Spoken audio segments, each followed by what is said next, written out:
कार्तिक महात्म्य तीसरा अध्याय 13वां अध्याय। जलंधर का राहु को शिव जी के पास भेजना।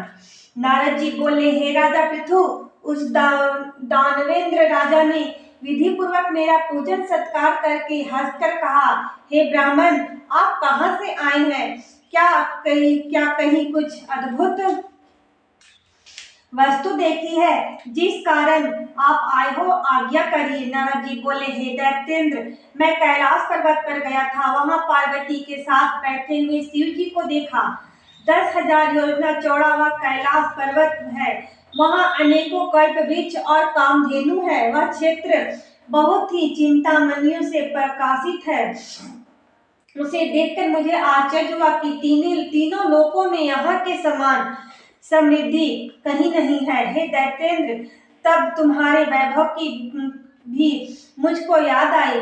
इस कारण उसको देखने के लिए ही मैं यहाँ आया हूँ। तुम्हारे ऐश्वर्य को देखकर ऐसा लगता है कि त्रिलोकी में तुम्हारे समान भाग्यशाली और कोई नहीं है। फिर भी स्त्री रत्न के बिना इस तुम्हारी रिद्धि को देखकर विचार करता हूँ कि महादेव जी के समान सुखी कोई त्रिलोकी में नहीं है। यद्यपि अनेकों अप्सरा और नाग कन्या आदि आपके पास यहाँ है, तो भी उनमें कोई पार्वती जैसी सुंदर नहीं है। जिसकी सुंदरता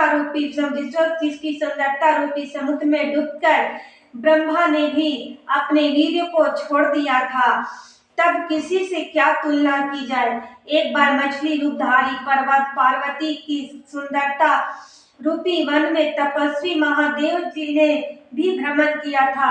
सृष्टि रचते समय ब्रह्मा जी ने पार्वती जैसी अनेकों अप्सराओं को पैदा किया, परंतु उसके रूप के समान कोई अप्सरा पैदा न हुई। स्त्री रत्न के भोगने वाले महादेव जी का वैभव सर्वश्रेष्ठ है, जबकि सब कुछ होते हुए भी तुम्हारा वैभव वैसा नहीं है। ऐसे कहकर जब मैं वहां से चल दिया, तब वह दैत्यराज उनके रूप को सुन कामदेव के ज्वर से पीड़ित हो गया। तत्पश्चात भगवान की माया से मोहित होकर उसने राहु को अपना दूत बनाकर महादेव जी के पास भेजा। उज्जवल चंद्रमा के समान कैलाश पर एक क्षीण चंद्रमा की तरह राहु वहां गया। नंदी से निवेदन करने के बाद वह राहु महादेव जी के पास गया। तब शिव जी के पूछने पर राहु बोला, हे विषध्वज, त्रिलोकी के स्वामी, हे रत्नेश्वर, जलंधर की आज्ञा सुनो। शमशान निवासी हाड़ों की माला धारी दिगंबर, तुमको हिमालय की बेटी ऐसी सुंदर स्त्री किस कारण से मिली है? मैं रत्नों का स्वामी हूँ। पार्वती स्त्रियों में रत्न मेरे ही योग्य है।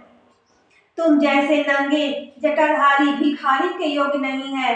नारद जी बोले, राहु ने के ऐसा कहते ही महादेव जी के मध्य भ्रिकुटी से एक ब्रज जैसा भयंकर पुरुष पैदा हो गया।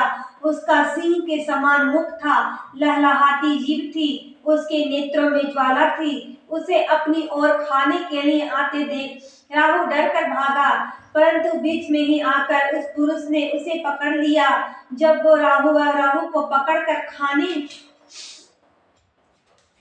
लगा, तब शिव जी ने उसे मना किया और कि यह मारने योग्य नहीं है, यह दूत है और पराधीन है, इसे छोड़ दो। शिव जी के यह वचन सुनकर उस पुरुष ने राहु को आकाश में छोड़ दिया।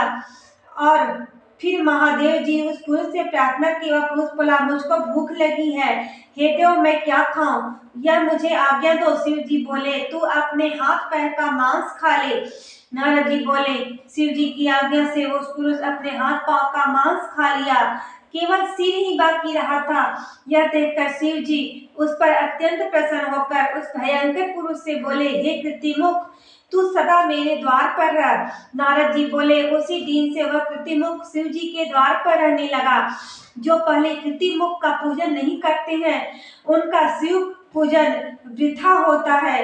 कृतिमुख द्वारा फेंका गया वह राहु बर्बर स्थल पर जाकर गिरा, इसलिए वह बर्बर नाम से प्रसिद्ध हुआ।